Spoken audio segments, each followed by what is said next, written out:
And here we are for Flexr6 Media on Global Fitness Radio with the man himself all the way from California, USA, Dr. Peter Cichonski. How you doing, Peter? Ken, I'm wonderful. I'm doing great. It's blazing hot over here. What's it like over there? Well, I understand you've got 100 there. We've got about 100 degrees here. 30 here.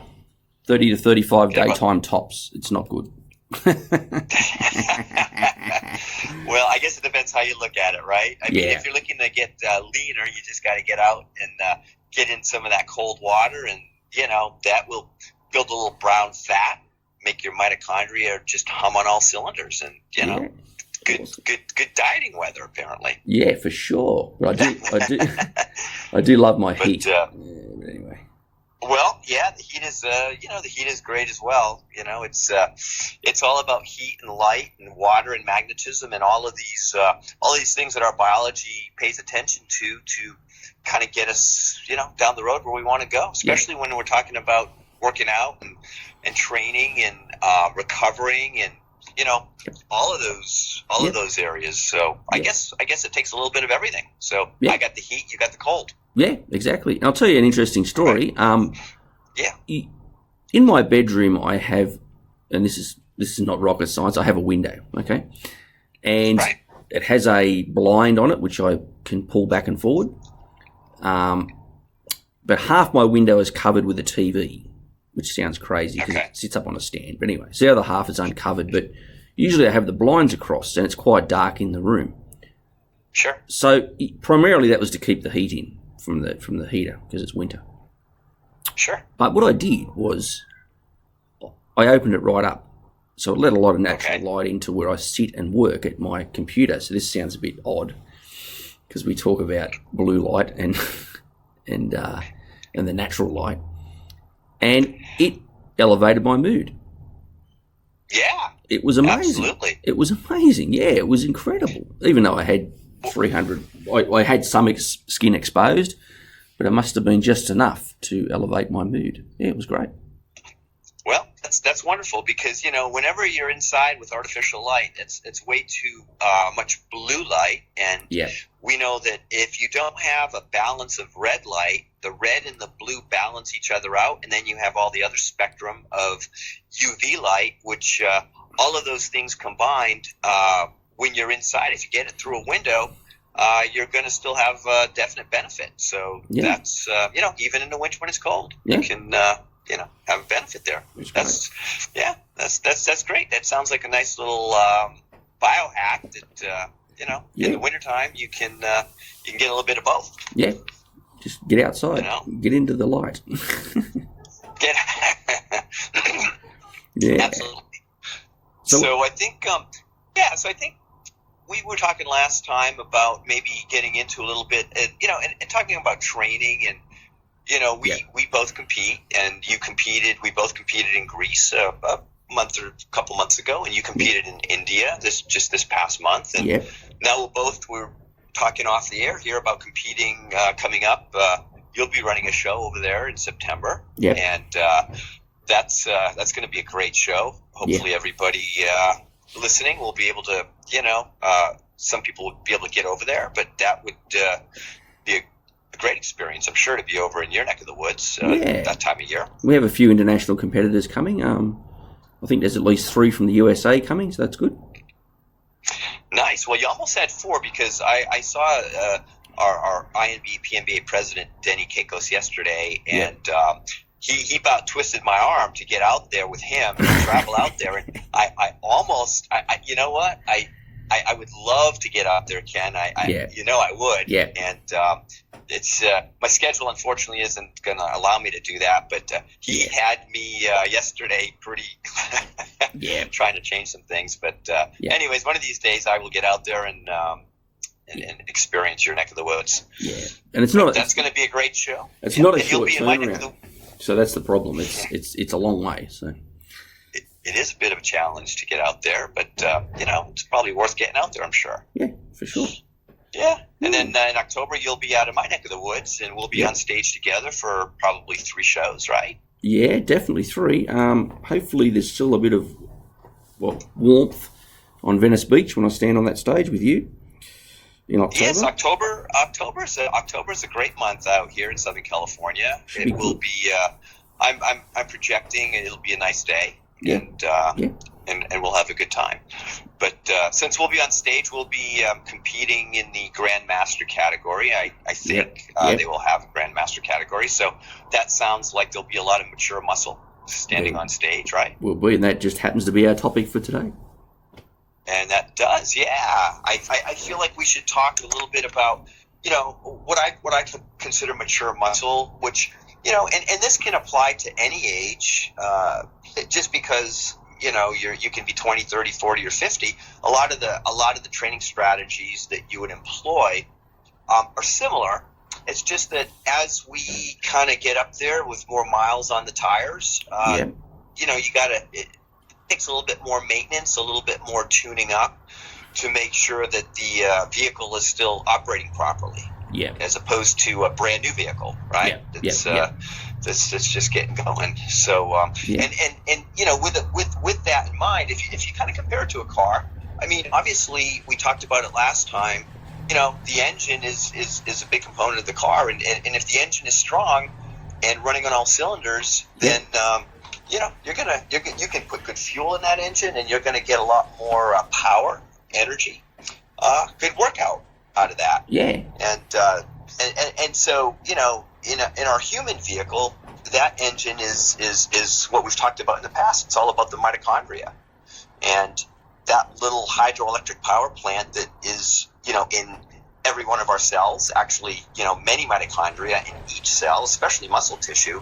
Yep. And the efficiency of that mitochondria will dictate many things. It'll dictate the rate of recovery, the strength that you have, and the power that you can put into a workout. So at any age, your mitochondrial efficiency is basically going to dictate how your workouts will go and how you will recover from them, and move forward from there. Yeah. So the difference is, with us mature athletes, let's talk, 40 plus athletes, and we're well beyond 40 plus. So,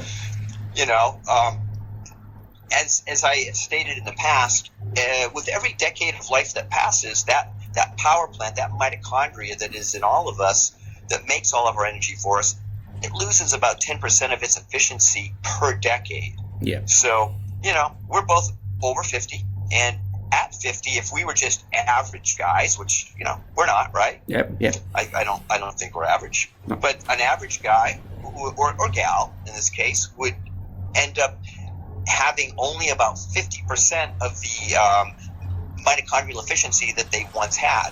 Yep. And so that's going to definitely dictate a lot of how the training goes as far as the training frequency.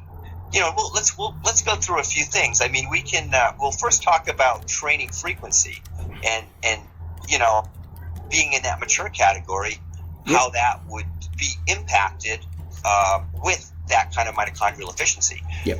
And so I don't know about you, Ken, but I used to, back in the day in my 20s, I would train 6 days a week. I would train, and we may have talked about this in the past, but way back in the day, I tried for one full year to try to improve my bench press. Yep. And I tried training each body part twice a week, which was 2-3 day splits, right? Yep. Yep. And so I would get my whole body in twice a week, and I can only remember that when I started my day one, I can't remember the numbers, but my bench press was what it was, and on day 365, my bench press was less. Yeah. And so that was obviously an overtraining situation at 6 days a week, and I'm sure you've probably been there and done that in the past. Yep, definitely. Mine was through injury. My bench press went from, I never got 3 plates. I was close. That's good. But it went to 0. Yeah, that's a way to drop off. That was bad. Yeah. So the key is to avoid that scenario. Yeah. Right. But so training frequency as we age, we want to make sure that we, what dictates our training frequency would be our recovery. Yeah. And so, I currently train my entire body one time a week, and it takes me 4 separate workouts in a week to do that. Right. So I break my body parts down about every 2 body parts, for 4 days a week. And I usually take a day in between sessions to thoroughly recover. And when I do that, even at 57 years young, I am able to continue to increase my strength as long as I, do that sort of routine. If I try to increase above that, I tend to go in the other direction. Yep. Right? Yep. So, so training frequency as we get older, and there's all of your training frequency will depend on your, the ability to recover, and we'll talk about that in a minute as far as recovery strategies. But before we do that, adding to training frequency, it's amount of days you train, but also where you train can make a big difference. What I'm getting at is, we just spoke about it earlier, the right sources of light that you are under the influence of when you are training. Because, I know it's not possible for a lot of people to train outdoors. I'm very fortunate that I have a facility that I can do that. Yep. And I will tell you, it has made a dramatic difference. And the big reason is, we've spoken about it. And, anybody listening, you can go back and re-listen to some of our podcasts on red light and blue light and ultraviolet light, some of those things. But, just adding some of that information in when it comes to training outdoors, you have got the influence of natural light, and sunlight contains 42% infrared light. And as we spoke about, infrared light literally allows you to enhance your mitochondrial efficiency maximally. Yeah. So you will get the maximum amount of energy out of your mitochondria, and actually the opposite will happen when you are training under the wrong lighting situation. So if you're in a gym, it's best to train closer to a window or open door if there is such a thing. Yep. And, if you want I know a lot of guys like to wear, less clothing in the gym, but when you are indoors, you want your skin covered up, because those photoreceptors that you have, not only in your eyes, on your skin, will absorb that artificial light, and artificial blue light will actually degrade your mitochondrial efficiency. So if you really want to think about it, you will actually make more energy while you're training outdoors, which would enhance your ability, especially with us mature athletes, to make more energy so you can train harder for a longer period, and vice versa when you're training indoors. So keep that in mind, and cover up indoors and get naked outdoors. That's all I can say, because you will you'll enhance your workout if you employ those strategies when you're training. Yeah. So and ironically, Peter, I'm sitting here in Flexr6 HQ, the quietest part of my place, nice. To record this, and I'm sitting under the skylight. So in my gym, I have it's in a garage, but I have a skylight, and it's where I pose. So I stand under the skylight to pose, and I can look in the far mirror, and it makes me look 10% better. So that's what it's all about, of course. I think it probably makes you look 20% better, because that sounds like good lighting. It does. It's really good. So it's exactly what you said. So I have that in here, and I have that right above my power cage where I do most of my training. And also I have a roller door which I can open right up. And exactly what you said, I do cover up and I do stay warm. And I do train to the conditions. So if it's cold, as you know, between sets you will cool down a little. Sure. So I try to stay warm and because, as you know, immune system's lowered, etc., etc. But yeah, ironically, you said that because that's exactly where I am right now. That's beautiful. Yeah, no, those are so those are some strategies as far as your training frequency. You know, talking just a little bit about sets and reps. Yep. You know, again, mature muscle, we want to try to maintain as much strength as we can. So we really have to train smart. Yeah. And you know, so gaining strength as you're older is beneficial. So strength training is going to, you know, it's going to employ a few less reps per set. But really what you want to focus on is you really want to focus on your time under tension, right? Because training technique is vital, and that gets back to the article that I wrote in Ironman Magazine about the cumulative injury cycle. Yeah. You just really want to make sure that you're not creating a new injury situation. So when you are training heavier, you can't get away with bad technique and expect to train heavy for long, because you will injure yourself. So time under tension simply means the negative part of the contraction. For instance, a bench press, you know, when you're lowering it to your chest, that's the negative. That's what we call the eccentric part of the movement, where your pec is lengthening as tension is being applied because you're bringing the weight down to your chest. Yeah. You want to maximize that part of the lift, because that's where you will take your muscle fibers and separate them maximally to break them down so they will grow back stronger. Yeah. And you will also manage your movement pattern so that you can control that movement with a heavier weight, as opposed to try to make it a quick rep, which will more likely cause greater likelihood of injury. Yeah. So you want to manage your time under tension, and if you can do that, you will maximize not only your strength but your hypertrophy. Yeah. So, you know, those are good strategies. And if you do have an injury, we spoke a little bit in the last podcast about something called blood flow restriction training, and I'm not going to I would advise everybody just to go and get educated, and you can go and look up what blood flow restriction training is. But, you know, you are trying to restrict but not occlude blood into your arms and or legs, and you use much less weight. So if you are injured, you can actually still train with a much less weight per set.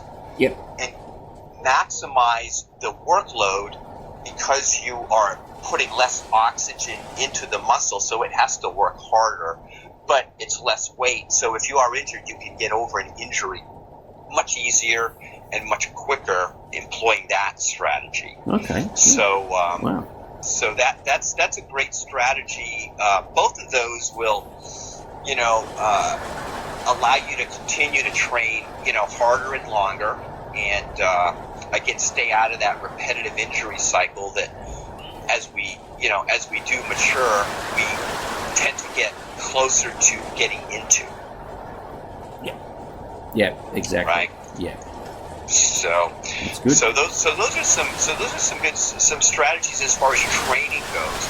Yeah. But, you know, the reason that we go to the gym and train is so that we can recover. You know, we spend an hour or two in the gym, but we spend the next 22 hours recovering.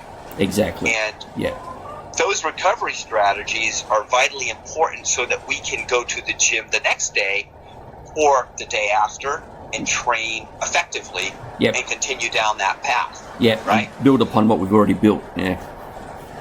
Exactly. Yeah. And so one thing that I recommend as far as recovery goes, you know, the best thing that you can do is you can baseline. If your heart rate, if you can get a baseline heart rate, a resting heart rate, I like to do it, and we've talked about this too, right out of bed. Yeah. I like to check my resting heart rate, and when you can get a baseline, every morning if you check your resting heart rate, a day after a session, if your resting heart rate if it goes higher than 10 reps above your normal, your body's still in recovery mode, and it's not really going to be a good idea to either train that day or train vigorously. Wow. You can do something, but you're going to ask for trouble if you continue to try to train when you're still trying to recover from the prior day. That's a sign that you got a great workout the next day. Yep. And maybe give yourself a little more time. Yep. And do something maybe a little more aerobic. Yep. Do a little blood flow restriction. Do something, but you want to mind that baseline heart rate. That's just a good indicator. Yeah. As to where you're at. So that's kind of the main thing. And then a lot of people will like to take a post workout, and this falls under the nutritional side of things. So but I'll mention it here. You want to wait about 1 hour after you train and let your body go through the cycle of breaking itself down. You're training and you're breaking yourself down. Yeah. Right? And so that's what you're trying to do. Why would you want to start recovery while your body is still trying to recover from the breakdown? It's trying to kind of recycle. So cortisol is the stress hormone that your body secretes when you're training because it's under stress. And when you break all of that tissue down from training, your body has to clear the debris before the reconstruction of the new tissue can begin. Yep. And you want to let that cycle take place. We've talked about this as well. And so the older we are, this may be a little bit of a longer cycle. So don't feel bad about waiting an hour minimally, but maybe even an hour and a half or 2 hours to let your body finish clearing the debris from what you just did. Yep. To put new materials down by using your branch chain amino acids, your free form amino acids, all of those new nutrients and food that will help create the new muscle that you're trying to recreate. Yeah, of course. I agree with that, and that was a train of thought. Maybe 20 or 30 years ago when I used to read the magazines in Flex, it said, wait 1 hour before you consume anything. Right. And then the last 5 years, it's people have tried to debunk that. I've read that you can just take it any time. But I agree with you on that. I think that's correct. Because if you're eating something as soon as you finish training, your digestive system will take priority. And you'll take blood away from your muscles, right? Because you need blood to digest, for your digestive system to go into motion. 100%. Right? And you're right. So, you will. Yeah. And so that, and I think also that came about because we kind of got into this eating every 6 meals a day, every 2 hours. So I think people just assumed that, well, shoot, I really need to eat. If I ate before I trained and I'm going to train for 2 hours, I really need to eat right after because I don't want to lose out on getting those nutrients into those muscles. Yeah, and if you're training for say an hour, there's not much gap either side, is it really? Right. No. And so, but all the latest research points 100% to allowing your body to do what it needs to do and do its general housekeeping in order to then do the things it needs to do, because it's not all plugged up in trying to do what you're always putting food in there for it to do.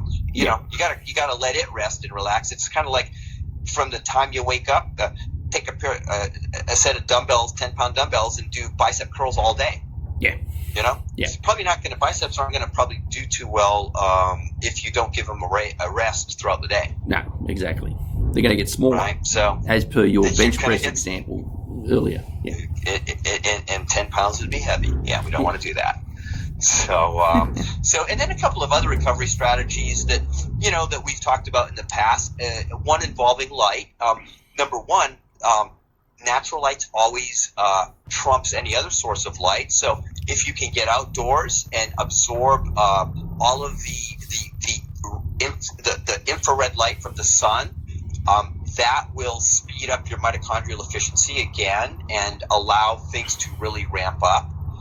If it's wintertime like it is there, or if it's a bad day, you can go into a sauna, an infrared sauna, a steam sauna. That's all infrared light. That will all do the same thing. And you can also use what we talked about, some cold thermogenesis. Not right after you work out, but later on that day, because that cold thermogenesis is going to bring all of the little pieces of equipment in your mitochondria closer together, so that they will work more efficiently. Right? So light and cold will help your mitochondrial efficiency, because like we said at the beginning, it's all about mitochondrial efficiency as to how you will do in all circumstances. Yeah. So that's what we're always trying to, maintain and enhance. Yep. Exactly. Right. Can mitochondria be repaired? Well, yeah. So mitochondria, that's called mitosis, and that happens when we sleep. And that's a great point you bring up, because sleep is the greatest form of recovery that we have, because that is when something called autophagy and mitophagy takes place, which is when your body is actually replacing and repairing those damaged mitochondria and cells from your prior day's activity.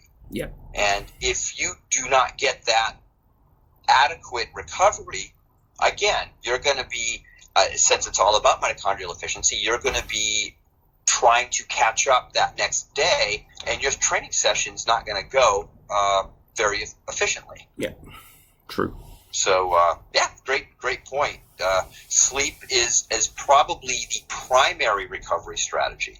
Yeah. So whatever you can do to enhance your sleep, and that does not include pharmaceutical medications, if at all possible, because those sorts of things will mess with your sleep cycle. But basically, what will enhance your sleep cycle is, again, what we've mentioned: avoid as much artificial light as possible after sunset, because the melatonin that helps your body stay asleep is diluted once you expose yourself to artificial light after sunset, because it's at sunset or just after that your body dumps that melatonin that was created into your blood for your sleep cycle. Yeah. So you don't want to dilute too much of that, if any, and that will totally enhance your sleep if you can,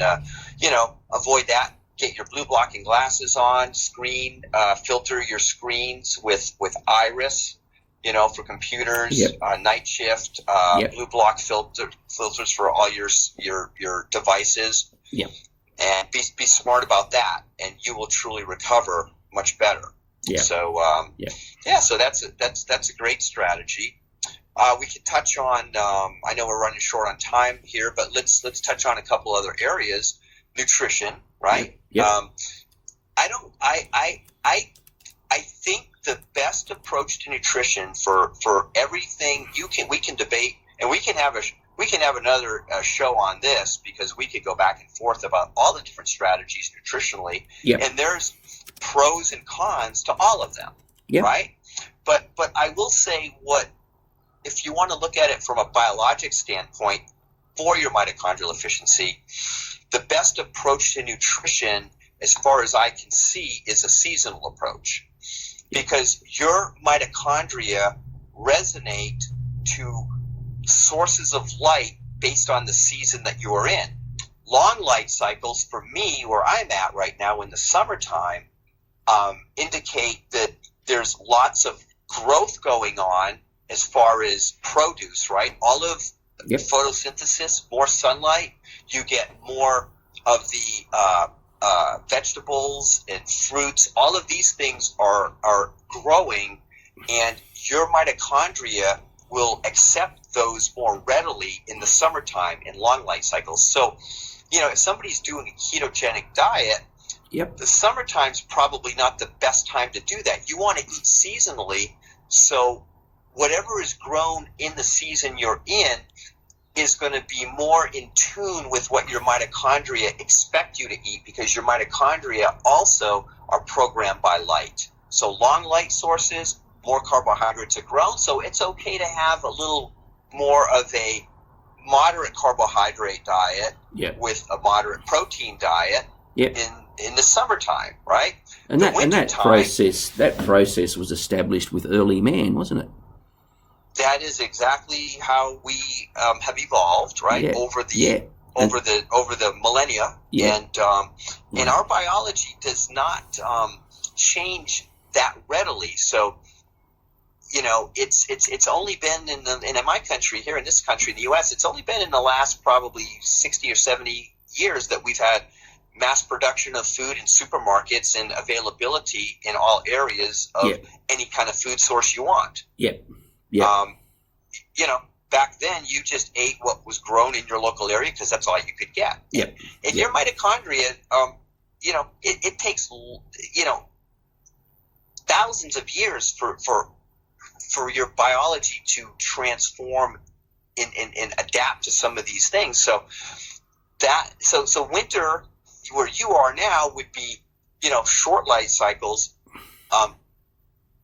more of a keto, low carb, higher fat, moderate protein approach. And so I don't think it's a great idea to be in any one diet, you could say, or way of eating year round. I think you have to, if you kind of stick to a seasonal approach, and go to your local farmer's market. You're going to know what grows there. I have a farmer. His name's Ed. I call him Farmer Ed, and he keeps me up to date as to what's growing. I buy all my things, from him and all the other vendors at the farmer's market that are in season, and I try to make that my base and then go from there. That makes perfect sense. And then if you want to add on to nutrition, you have supplementation. And maybe you can't get everything you'd like to get in the food that you eat, and you'd like to get some concentrated nutrients to enhance the foundation you build from your nutrition. And that's when supplements can work in your favor. And so that can be anywhere from some protein supplements to some vitamin and mineral supplements. But I'll tell you, since the tone of this seems to be you want to enhance your mitochondrial efficiency at any age, those supplements that will support mitochondrial efficiency are probably, for me, at the top of my list. And in your mitochondria, there's about 5 different micronutrients that are really important for your mitochondria. I look at those micronutrients as the workers inside your hydroelectric power plant that is your mitochondria. And you've got the power plant, you've got the equipment in the power plant, you've got the workers that run the equipment, and you've got the raw materials that go into the power plant to make the power. And so those workers, if they don't show up, your mitochondrial efficiency is going to lag, and you want to make it better than your actual age, not less than your actual age, right? As far as your efficiency goes. And so I'll just run off this list real quick. There's 5 important workers, and so there is a supplement. There's a company called Designs for Health in this country. They may be in different parts of the world. I'm not quite sure, but I found a supplement that they make, and it's actually called mitochondrial energy, and energy is just abbreviated the letters N, R, and G. Energy. And basically it's a combination of all 5 of these supplements. So if you can find a supplement that contains more more than one of them, then that's a bonus. And the most important supplement for your mitochondria is coenzyme Q10. Yep. And it's also known as, the reduced form is called ubiquinol. But CoQ10, has been around for a long time.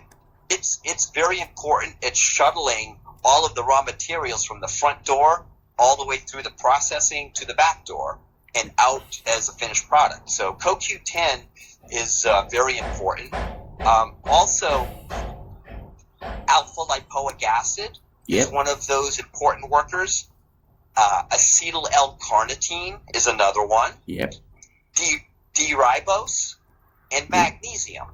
Yep. So, and again, you guys can go and Google and look up some of these different things. I just wanted to give you a list of what you might be interested in.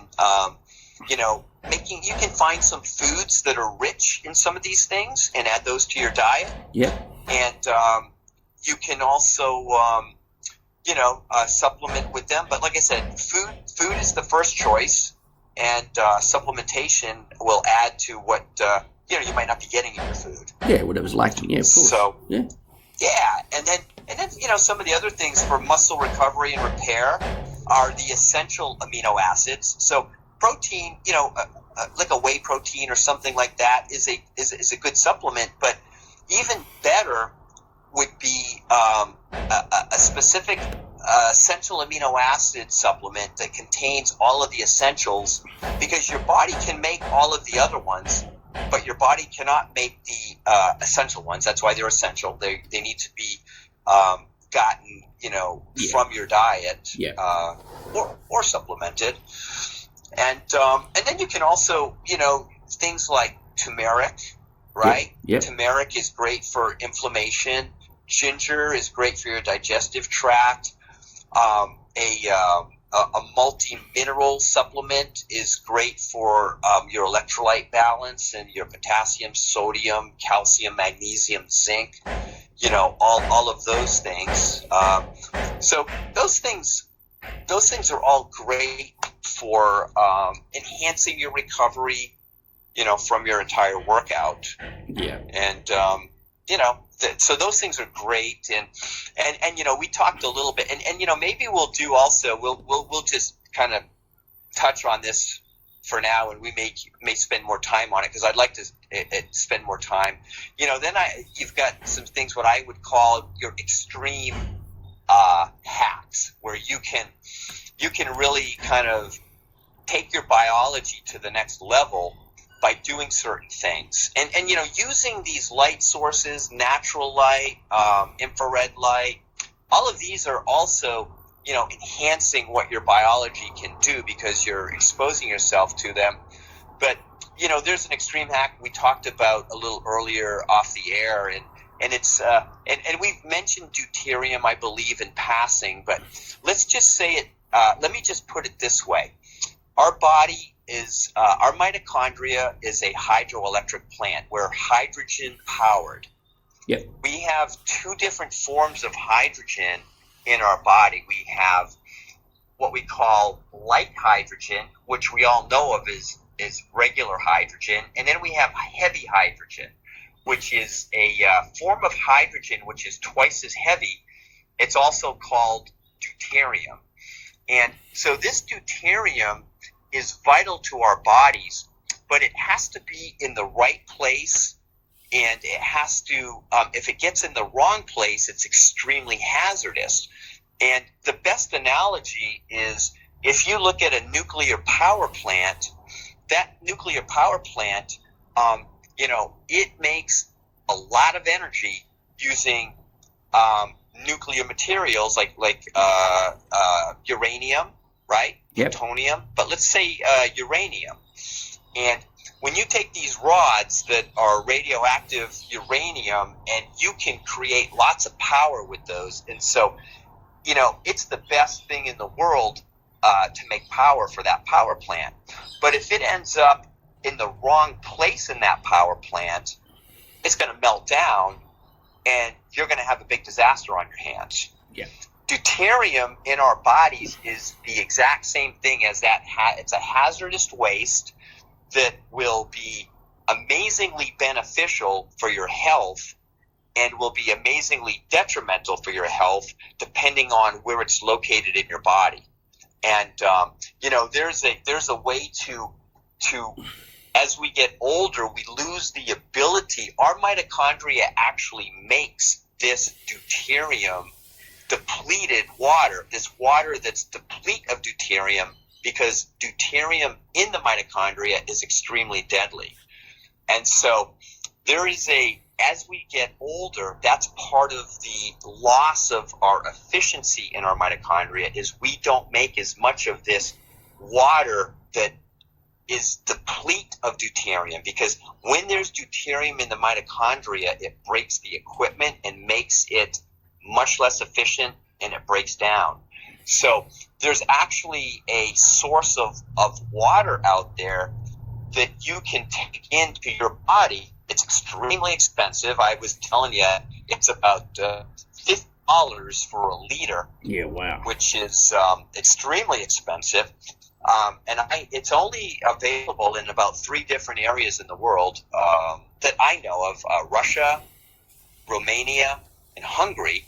And I just got a supply from Russia that I'm going to use to if you can add this deuterium depleted water, which is what your mitochondria would make. If it was 100% efficient, you would not need to drink any of this water, because you supply your mitochondria. Your mitochondria supplies your cell all that you would ever need.